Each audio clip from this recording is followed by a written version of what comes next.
Well, hi, everybody. Thanks for joining us on Logistics Executive TV.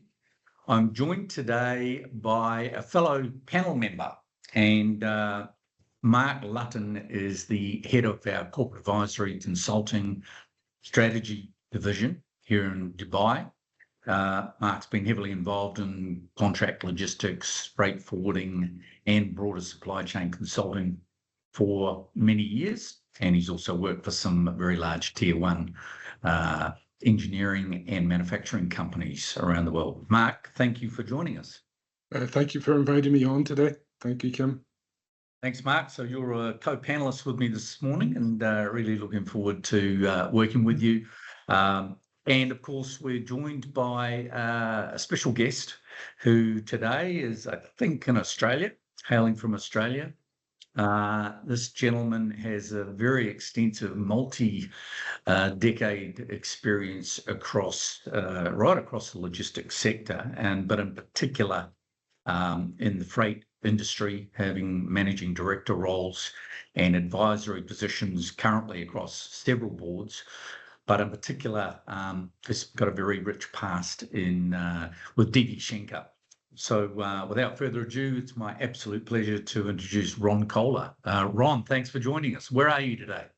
Lovely Sydney. So thanks very much for having me, Kim. Thank you. Good to see you both. Mark. Hi, Ron.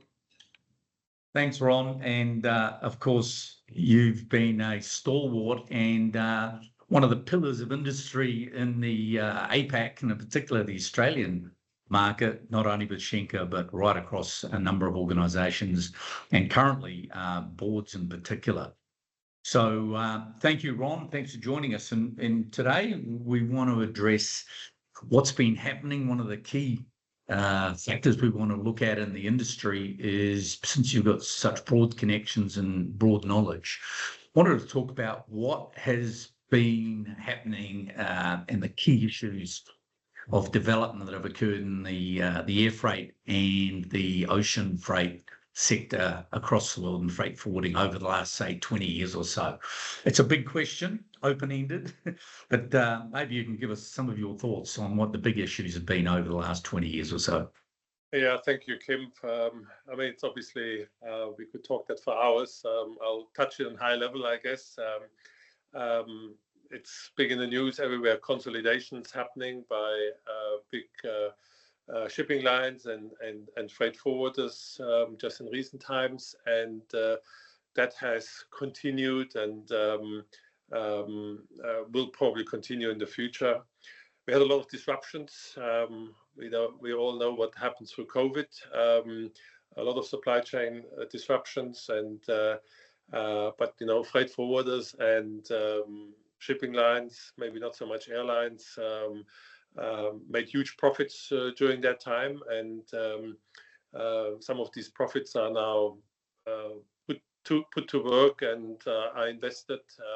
We've seen from shipping lines that they don't want to be only carrier from port to port, but want to have land services, and some of them even have now air freight services and competing with the large freight forwarders with their own assets. Okay, so that's a dramatic change, no doubt. So Ron, just quickly there. So as you say, this whole move towards end-to-end ownership of the customer, of the BCO, the beneficial cargo owner, from end to end has become a major element of strategy for, in particular, the ocean carriers. How long ago did this trend start, from your perspective? I would say, take a Maersk, for instance. They had a company called Damco. They, I guess now fully integrated, but they invested early in small forwarders, dabbled around with it, but I think they got serious now because it's all about, I guess, broadening your risk in the business. If you're a pure freight forwarder, asset light, usually, if air freight doesn't work, ocean freight works, or your trucking services work, you can always shift resources and costs, etc. For carriers, it's hard, when the carriers were always there, or still are, their own worst enemy. When there's not enough cargo around.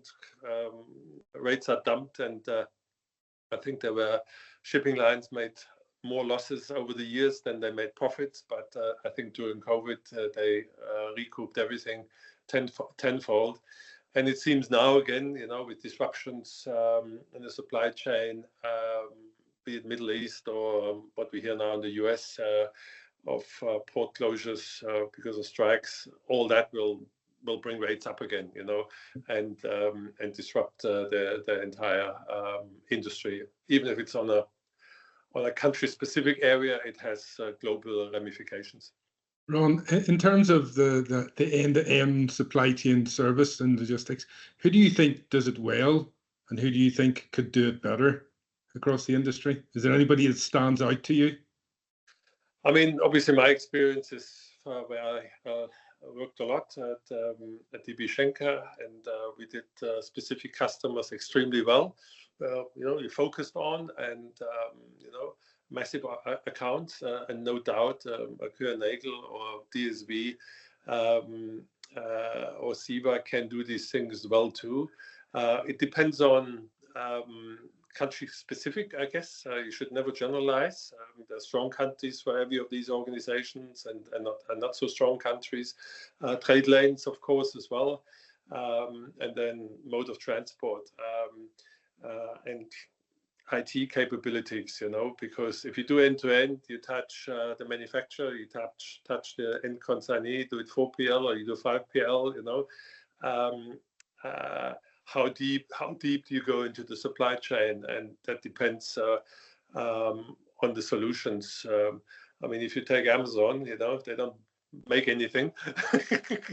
They are just a massive supply chain company in the end of the day, and then they're doing it well, what they've achieved in the last 20 years, Yeah, that's something that we hear more and more of today across the consulting, is the technology and that needs to be put in place in the future. Obviously, everybody talks about how the impact of AI, but the ones that can link the technology end to end are going to be the leaders in the next 5 to 10 years. Yeah, I totally agree with you, Mark. Good information, up-to-date information, and reliable information is important. That goes without saying, but there's still, even with the large companies, a lot of this happening in the background, and that creates mistakes. And pure volume, you can't cater for that these days anymore.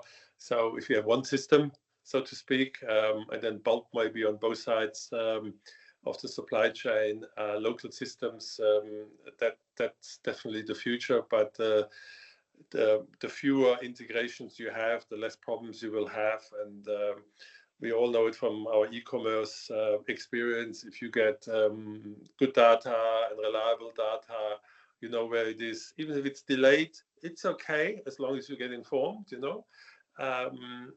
but if it's delayed and you don't know about it and nobody tells you anything, that's when you get anxious and all the problems start. So you need to be proactive in that game and have the information on your fingertips, so to speak.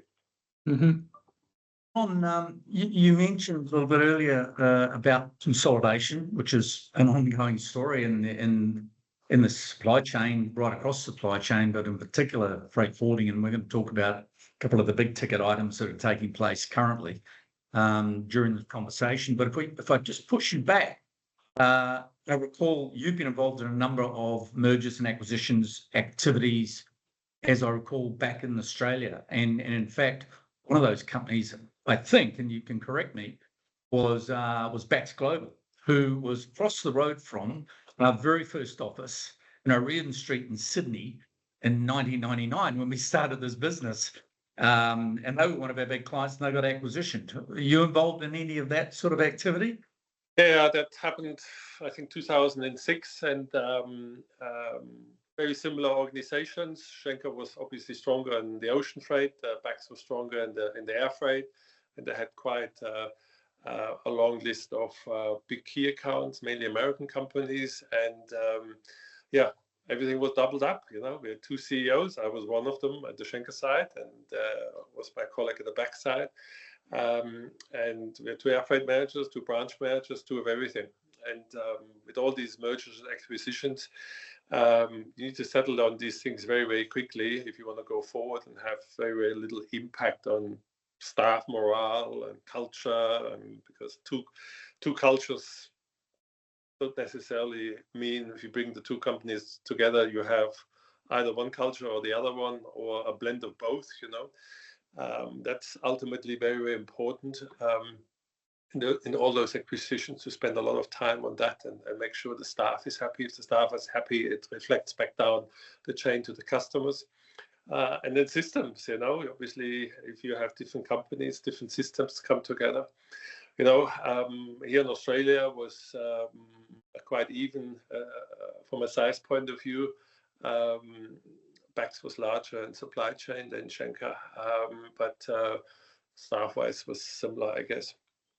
But then you have double up facilities, you double cost everywhere, and that comes, within a year.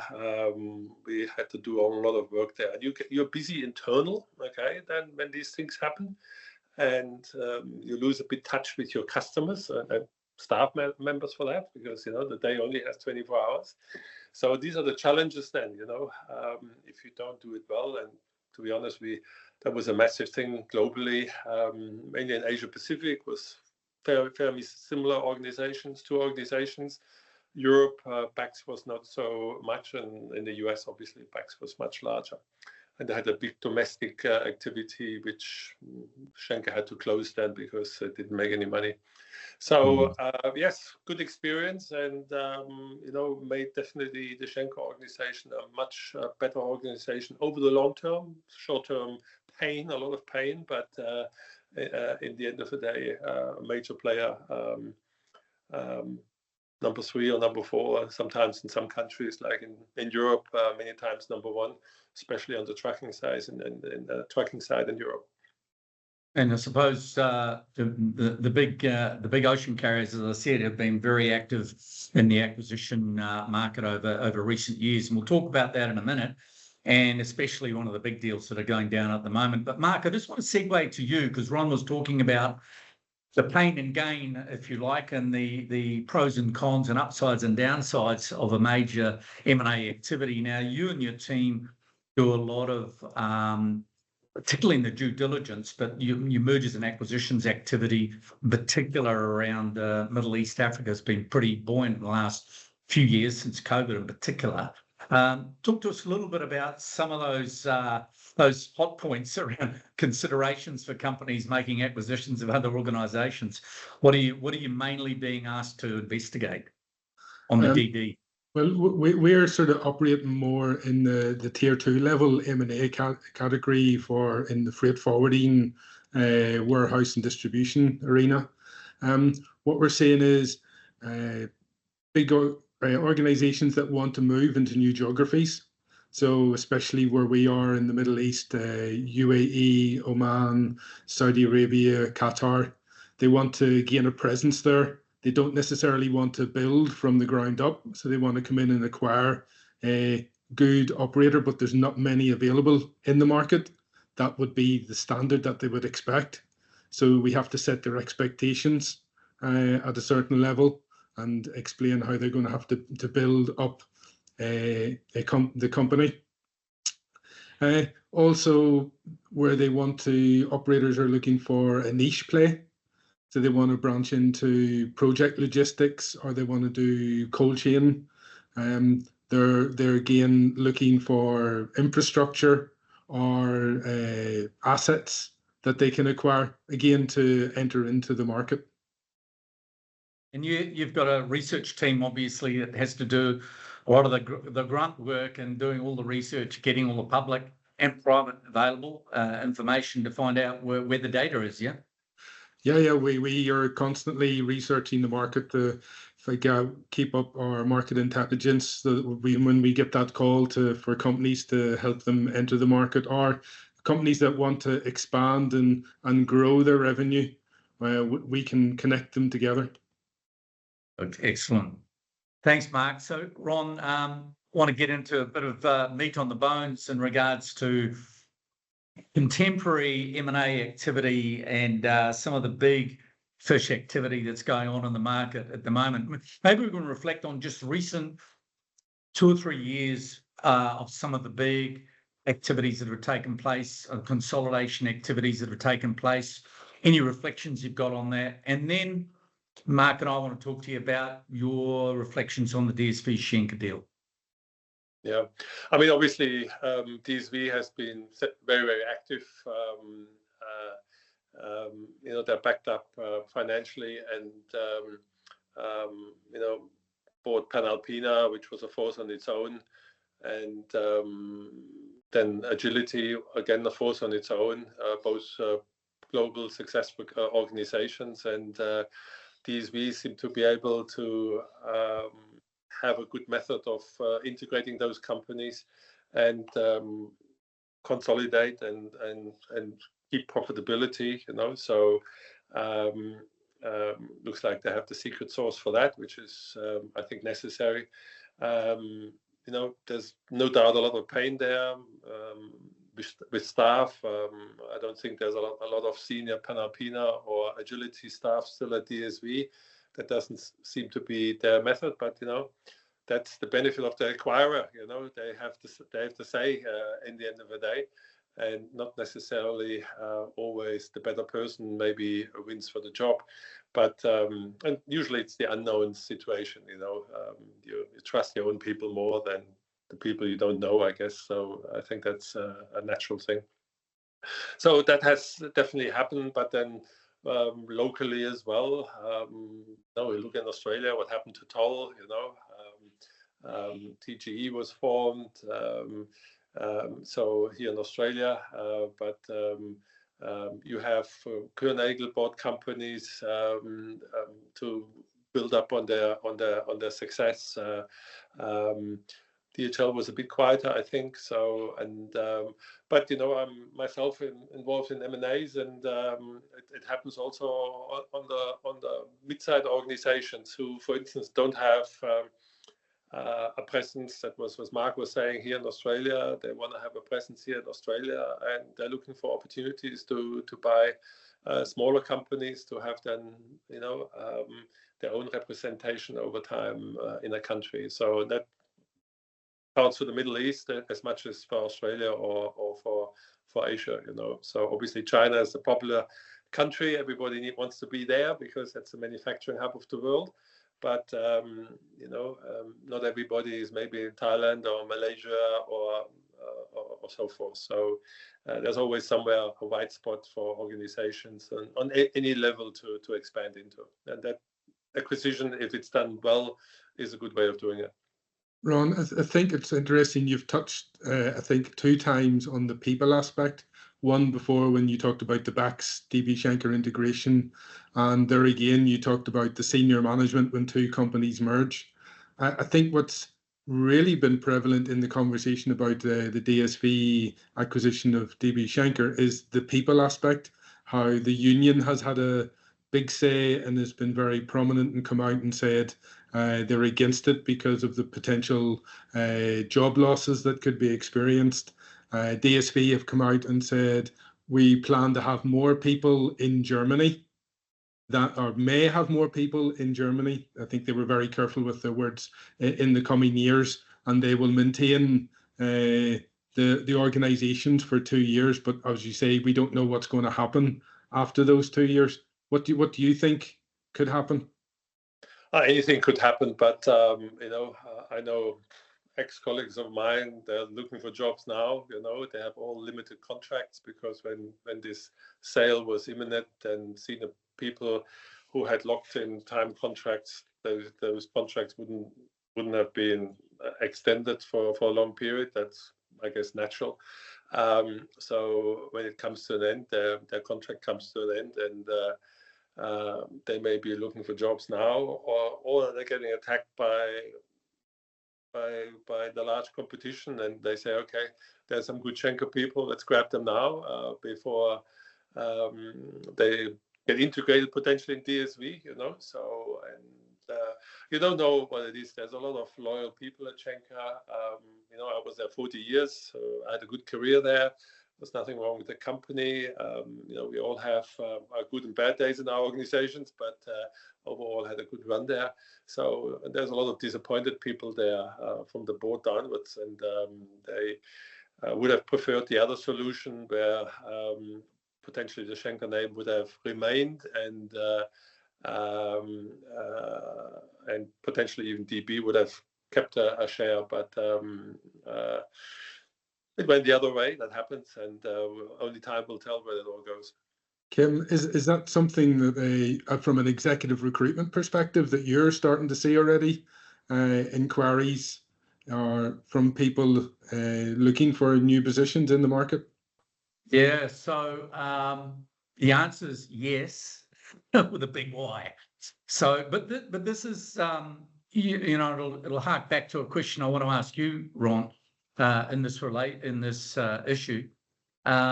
Is that what I've noticed with all of this M&A activity, say all the big ocean carriers in particular, and we haven't talked about CMA at this point, but been massive deals, huge deals that have taken place right around the world.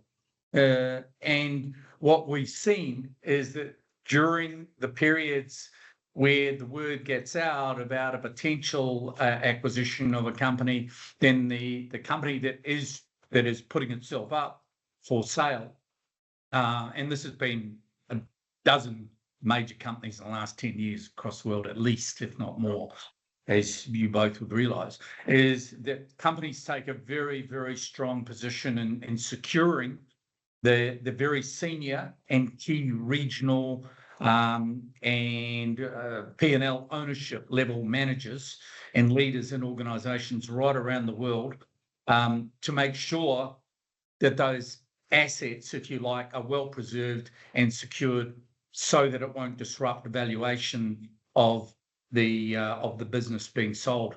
Ron, any reflections on that and what you've seen across various companies?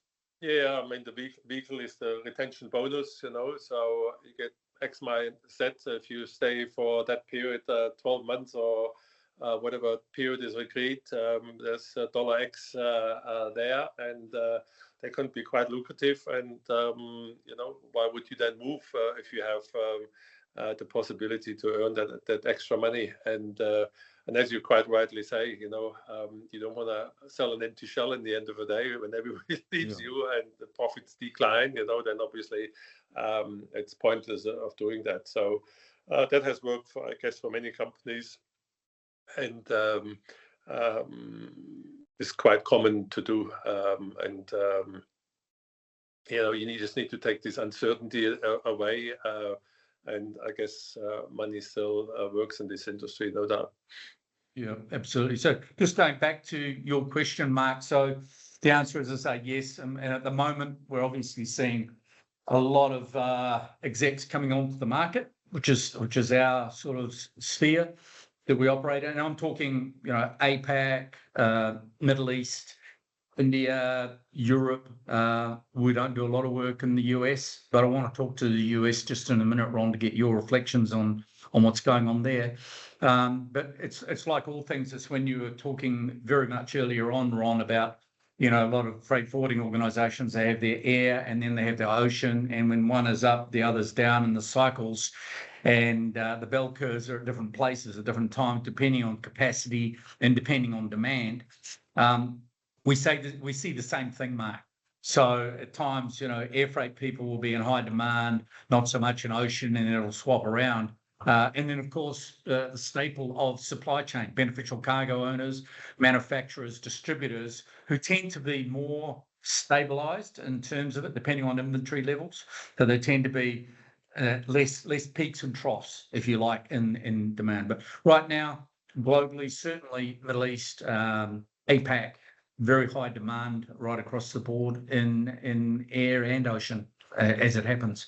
Ron, I just want to reflect quickly back to you in regards to, and I know Mark's got some questions around this, just on the DSV deal. I mean, 151-year-old company being Schenker.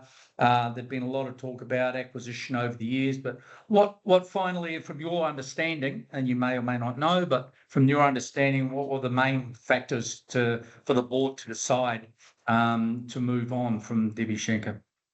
I don't think there was a board decision, it was a DB, the owner decision. So Yeah. Schenker 100% owned by Deutsche Bahn, German Railways, again, government owned 100%. So I'm Australian and German, dual citizenship, so lived longer now in Australia, although you don't hear it from my accent. But when you travel to Germany, the German railways were always known to be punctual and leaving on the dot. All that is over the last 10 or 15 years not so much the case anymore. Massive delays, and especially I guess during recent times where people try to save money and get more on trains, massive delays across the board. And so the infrastructure required to run a massive railway is enormous, and every railway in the world is subsidized one way or the other by governments.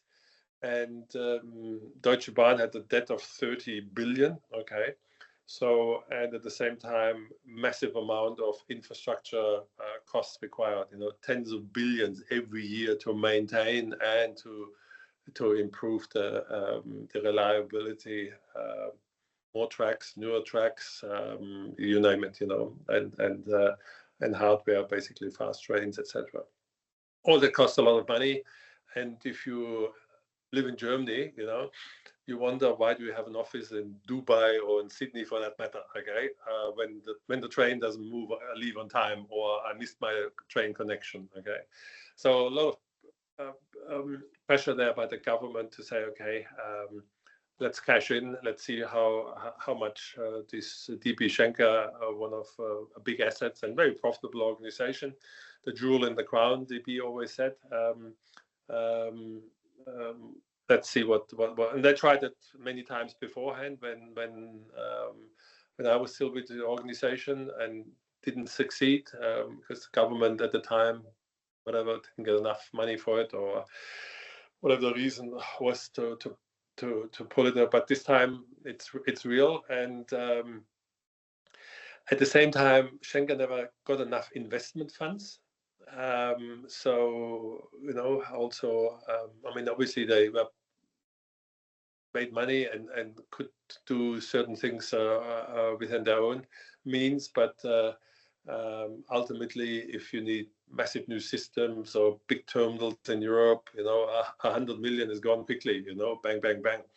And if you run a trucking organization in 30 plus countries in Europe, okay, and you need terminals everywhere, and they're getting old and not efficient anymore, and the competition is building a new terminal, so your profitability may come down, or you haven't got enough space for your customers. You need to invest, and yeah, DB probably didn't have the funds anymore to support that. So if you don't invest in your own organization, you will be eaten up by somebody. That's how the cookie crumbles, Yeah, so Ron, you talked about it's a German company, but obviously DB Schenker's a global company, I think, and as DSV, I think the combined organization will cover 90 countries going forward. I see DSV strong in Europe, North America, Asia. DB Schenker's very, very strong in Europe and emerging markets. Where do you see then, what's the impact for customers moving forward on a global level? What do you see happening? That's all about, I guess, good communications. That customers are aware of it. They will be all edgy, but Schenker on its own and DSV on its own, they're in the top 5 as they were now. Big global accounts, they spread their business to the top 5, 6 global forwarders, and all of a sudden, and if happened to be customer A or B is right now with DSV and Schenker, the share of the new DSV will double, okay, compared to the other 4 or 5 freight forwarders. So sometimes that is not well seen, so then they take a share away, so you naturally lose business, and then another global forwarder is introduced to spread their global supply chain of billions of dollars. That's, I've seen this many times happening in the past, and so naturally you lose maybe 10 or 15% of that business which you had, because the customers don't like that concentration. They want to have competition, whatever, in each continent, one forwarder, so to speak, you know, to name 5 or 6. So that will be interesting. Systems is huge. We talked about that earlier, how important it is for end-to-end solutions, especially where you have large integrations with customers, 3PL, etc. There's huge integrations with customers to sending messages backwards and forwards. Schenker is not with the big WISE-Tech organization from a forwarding point of view. So they went their own way. I don't want to judge it if it was good or bad, but it worked, let's put it this way. But will you have 2 systems going parallel? Probably not. You want to bring them together. Massive risks there. And will you have the IT capacity to do that? And keep in mind, you want to have both activities still running, okay? You just can't close one and then hope everything works the next day.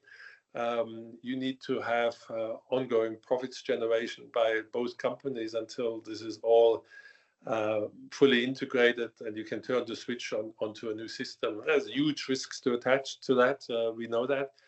And some will fail, maybe in a particular warehouse somewhere around the world. And that has then huge ramifications on that particular customer, maybe on a global scale, you know. These are the risks DSV will encounter, and then the staff loss. If you've got key people leaving, that they don't like their new owners, and they're getting attacked by other major companies to join their forces, then you have a lot of knowledge leaving the organization as well. So, but you know, at the same time, I must give DSV credit what they've done, agility and the Panalpina integrations. On the surface, what I see on the numbers, they seem to be stable, and 1, 2, 3 together is now one as a whole, and the numbers stacking up. They didn't lose a lot of profitability in between. So as I said before, and they seem to know how to do those integrations. But this is a bigger beast, okay? So Schenker is as big as Agility and Panalpina together, minimum, okay? In Europe, Schenker now still is #1 tracking company, okay? So that's a big beast, okay? So they need a lot of help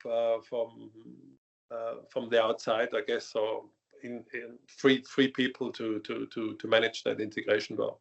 I think that's interesting, because that was one of the reasons that Maersk pulled out of it, was they felt that they couldn't integrate it to their current systems.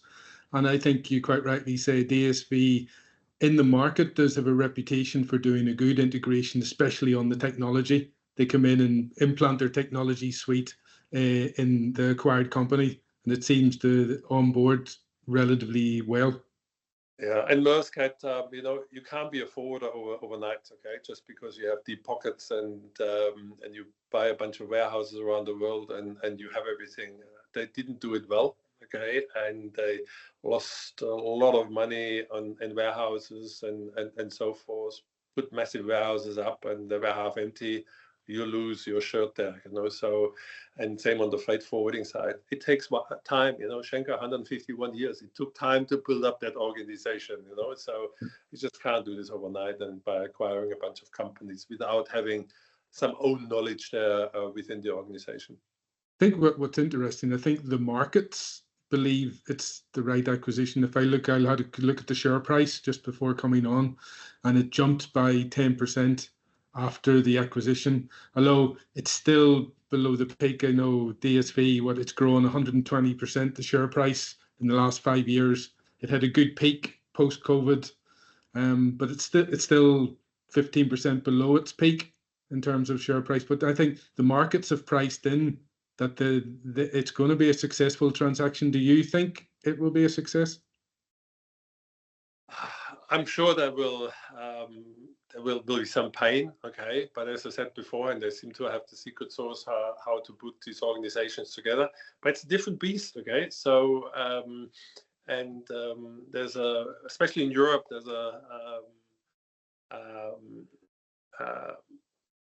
maybe Asia or APAC. It's not so difficult. People are more obedient, especially in Asia, you know. So especially in Germany, there could be a lot of rebels there who will move against that and dig their own grave in the end of the day. So it will be interesting to watch. I don't want to speculate on that. It will be difficult. Wish them all the best, and I wish obviously my ex-colleagues that they will remain in the business and there will be not too much disruption for customers.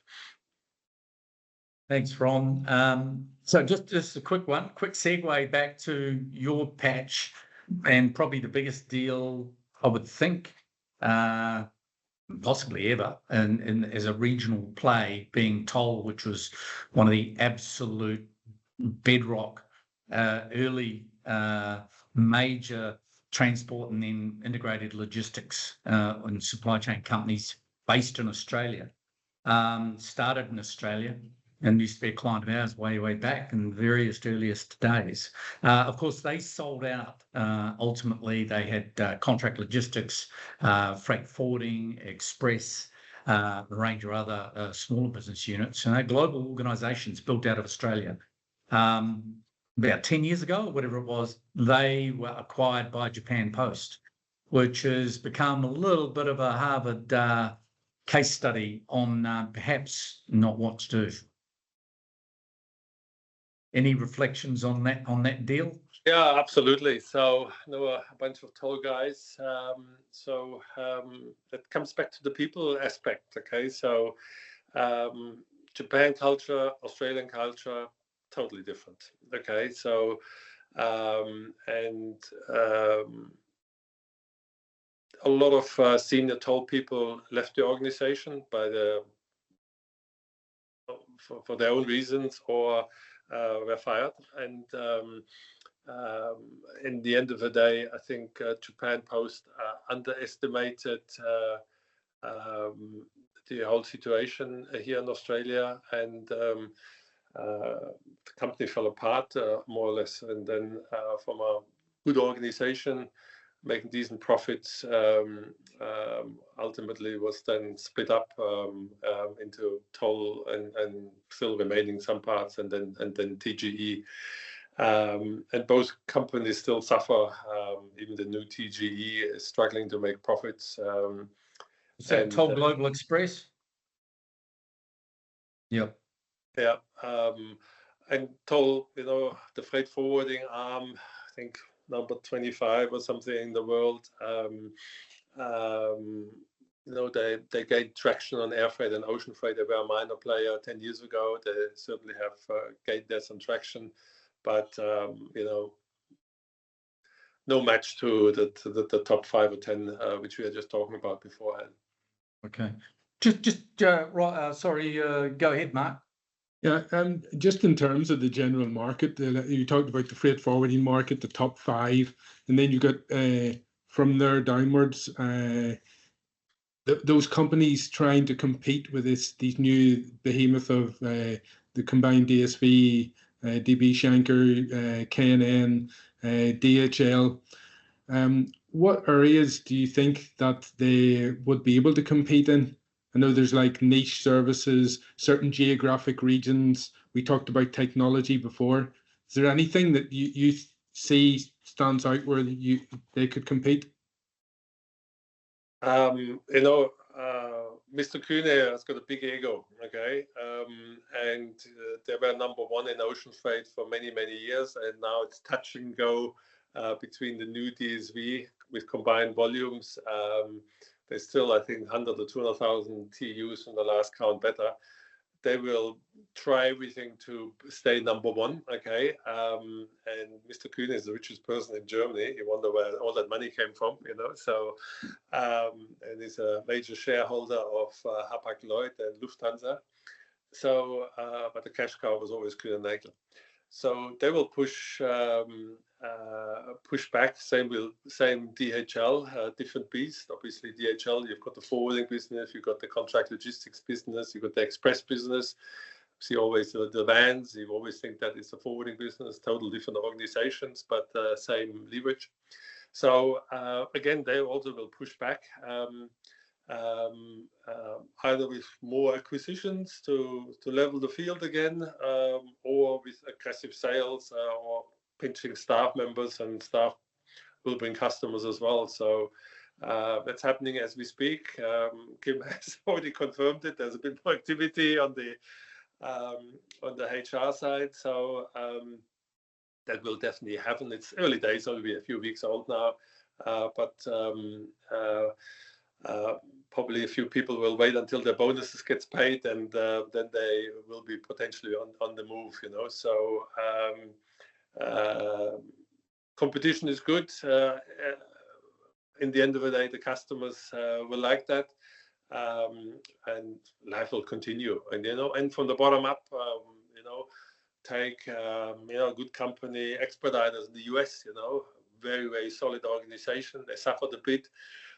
Will they do an acquisition? You know, very profitable organization, 10 times EBIT margins and whatever in the past. Very sleek IT solutions. So will they be gobbled up, or will they acquire someone? You know, there will be other activities in that mid segment, you know.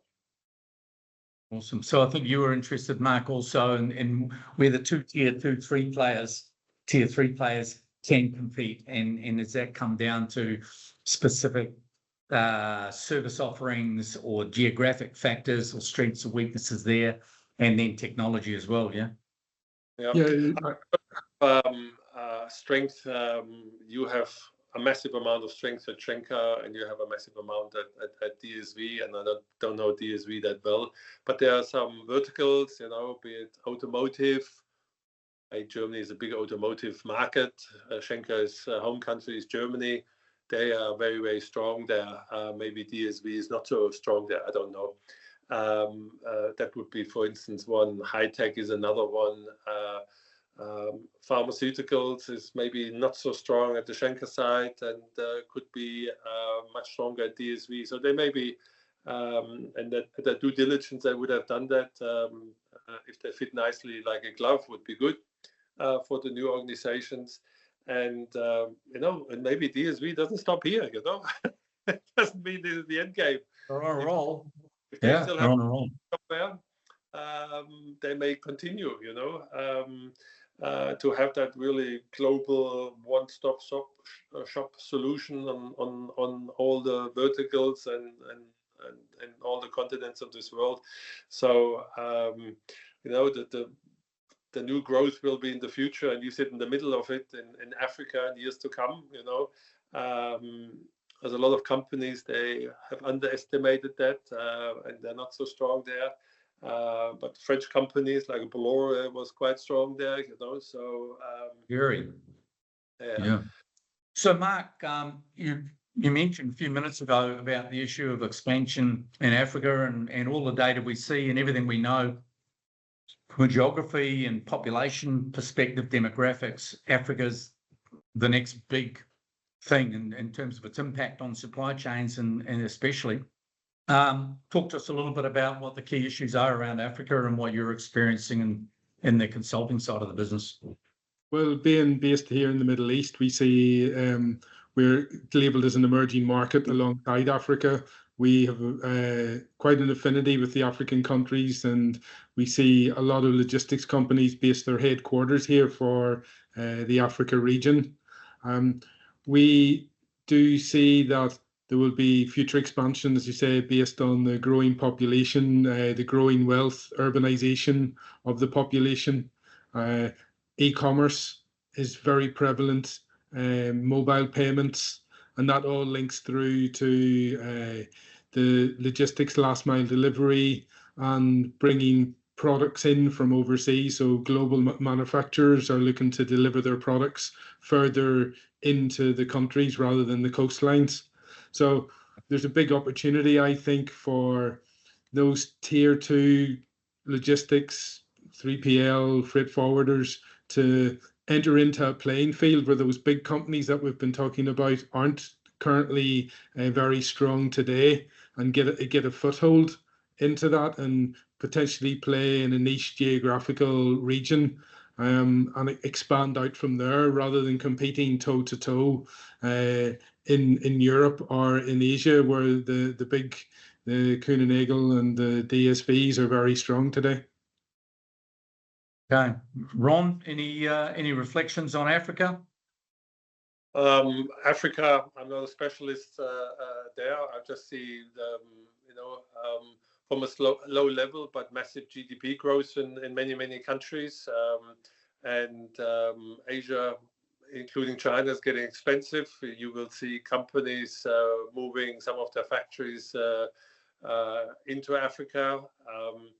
Key will be their stable governments and no upheaval in any way, because you don't want to risk any business activities there and investments.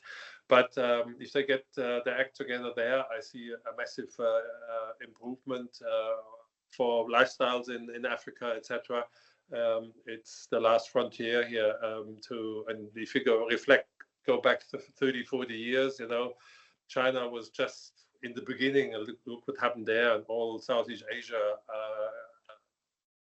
has come along with that. So so Africa is the last frontier there, so to speak, and lots of potential workers you can click into. So it will be interesting to see. But in your backyard, Saudi Arabia, just see what the line is doing. Not 180 kilometers, but maybe only 7 kilometers long. Massive project. So the Middle East countries, they will invest a lot there as well. And there's nothing there, so everything needs to be shipped in. And I was personally involved in some massive billion-dollar freight projects in Australia. It's just mind-boggling what they suck up in terms of manpower and logistics requirements. I can say is, from a recruitment perspective, there are a lot of Australians in particular in Saudi Arabia, Red Sea projects in particular, NEOM, all the way up around that whole Red Sea coast, which is not being substantially affected whatsoever by the bottleneck down the bottom of the Red Sea, around Yemen. And in Africa, there's a lot of Australians that we track because a lot of our database originally started in Australia, and we still have offices there, obviously. But yeah, very, very attractive opportunities for Australians and New Zealanders to move over into major projects, not only around logistics and supply chain, but extended supply chain into construction, as you said, about the line and NEOM and what have you. Gents, really appreciate the time that you've given me this morning. What we talked about the last 20 years or so in the broader logistics scene, supply chains. We talked about what's going on contemporarily with the likes of the big move with DSV Schenker. And you talk about where might else they go. Well, there's other German companies that are in logistics, who knows? But for another day, perhaps. And of course, I'm interested to know what you think. First of all, Ron, what are going to be the determining factors of success for logistics and supply chain organisations in the next near term? Let's talk about the next 5 years, if we call that near term. We're hearing so much about technology. Mark, you mentioned this a bit earlier on. I know you're big on technology and AI and working with a number of companies in that space.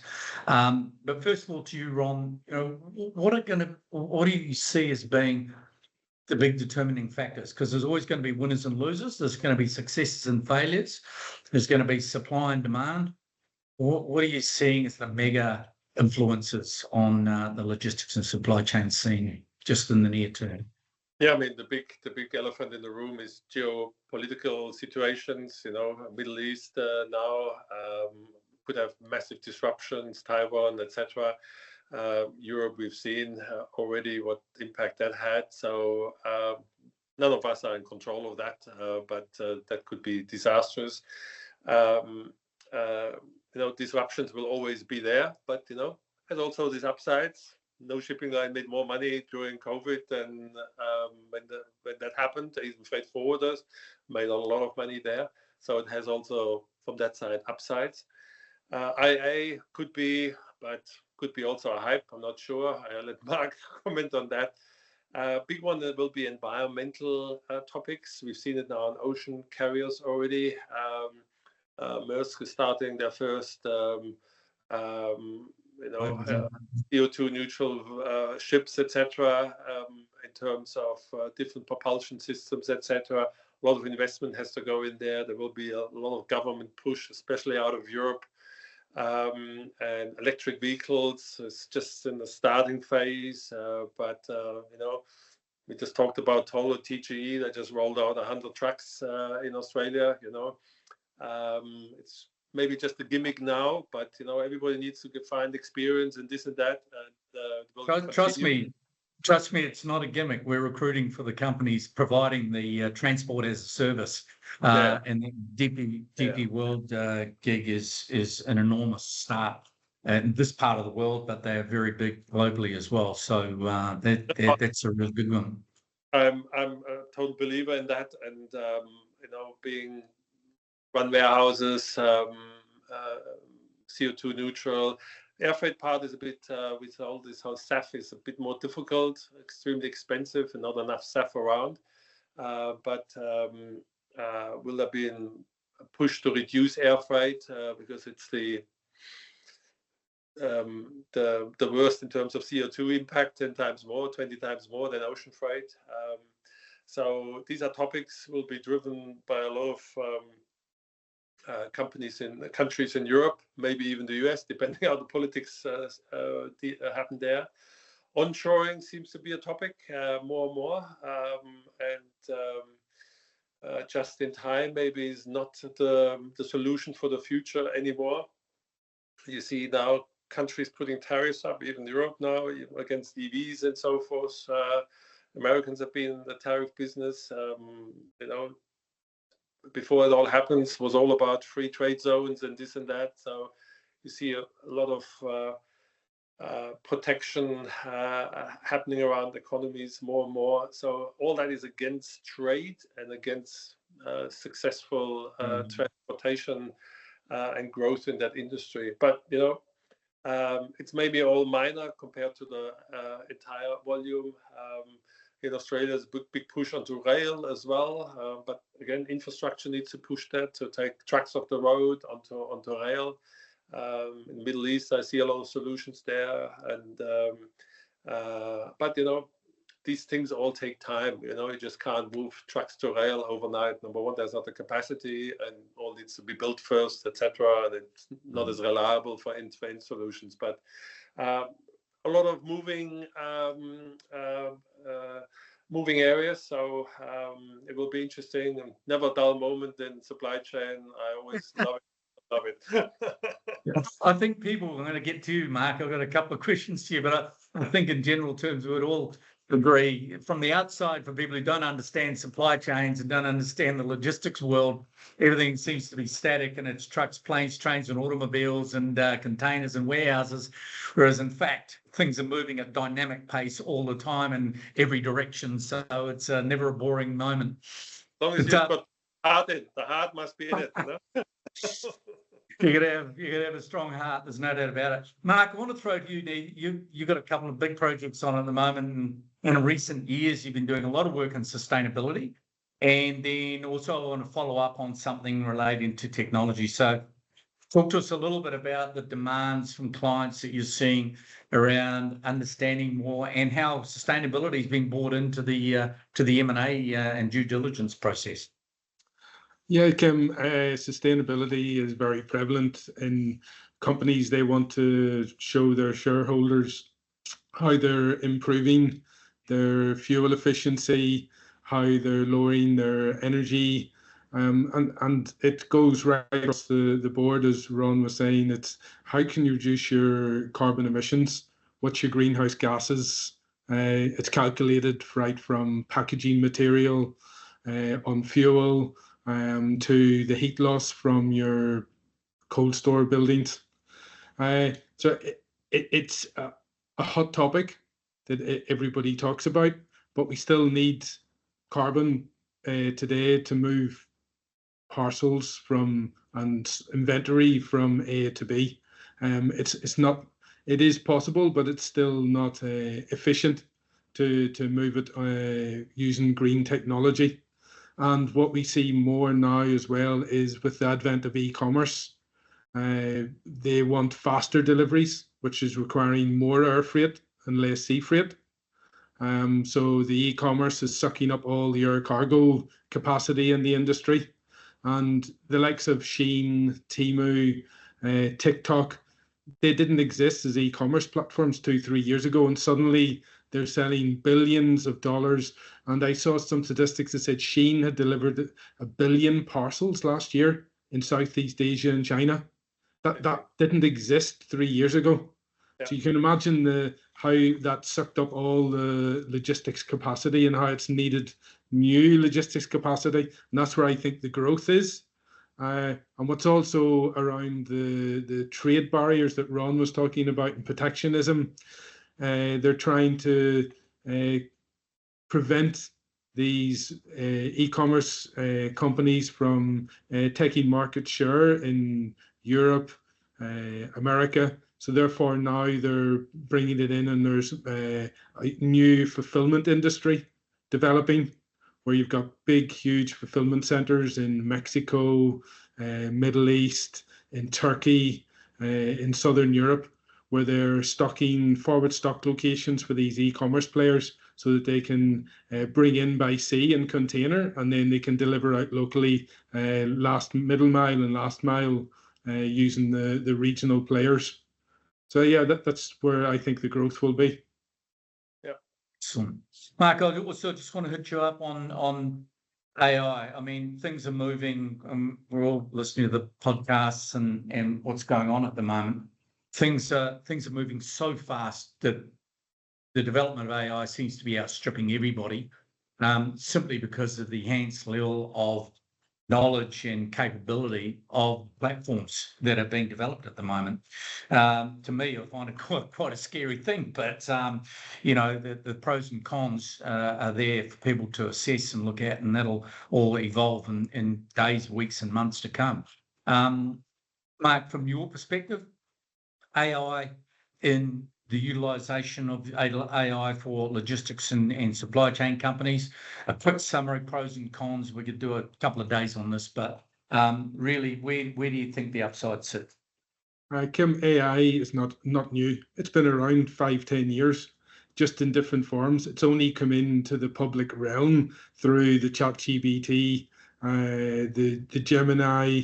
Because people are talking about it. Yes, because the big players, Microsoft and Google and OpenAI, have released their AI models. But searching for data has been run through AI models for several years now by the big technology companies. Chatbots, they've been around for customer service for several years. Obviously now they're much more developed, and they can act and actually replace the human person at the end of the line. So that will have an impact on where people sit, in terms of, instead of having a customer service person in your organization, you're going to need a technology person that's able to maintain your AI and keep it up and running. So it's a change of jobs rather than a loss of jobs. Okay. Ron, you're an advisor to a number of boards around mainly APAC, or possibly even globally. Is AI on the agenda at board level? Is this something that's really raising its head at board level in the organisations that you deal with? It's certainly there.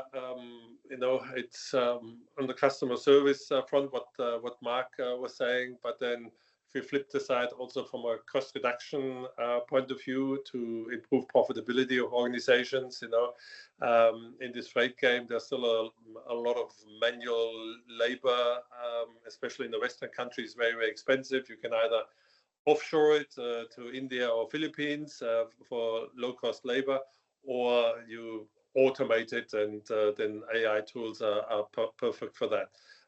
So you control it yourselves with technology and reduce your operating costs. Okay, gentlemen, I really appreciate again the time that you provided today. I'm very tempted to be hitting you up in the next 3 months for a regular quarterly update, because things are moving so quickly, and in particular on harking back to your comments about geopolitical. We see a lot going on, and a lot of it's not looking too good. Notwithstanding the fact that these disruptions, as you mentioned, seem to be at times very beneficial for a lot of the carriers, both air and ocean around the world. So quite an interesting dynamic there. But look, without further ado, Mark, really appreciate you taking the time out from your team. Mark, you like Ron are working on a number of consulting projects all the time. Tell us where people can get hold of you if they want any advice or any input, if they have any inquiries. What's the easiest way for folks to get in touch with you?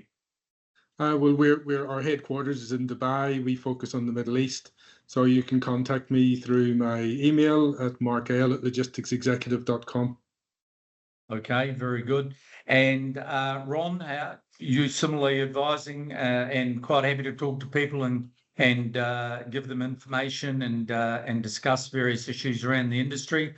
Where can people best get hold of you, Ron? Yeah, I'm based in Sydney, Australia these days, and best through email, ron@rmkconsultancy.com, rmkconsultancy.com. Very good. Gentlemen, really appreciate it. Thanks so much again for your time. Look forward to catching up in the future. Thank you again, and thank you to everybody for joining us on Logistics Executive TV. We'll catch you again soon. Goodbye.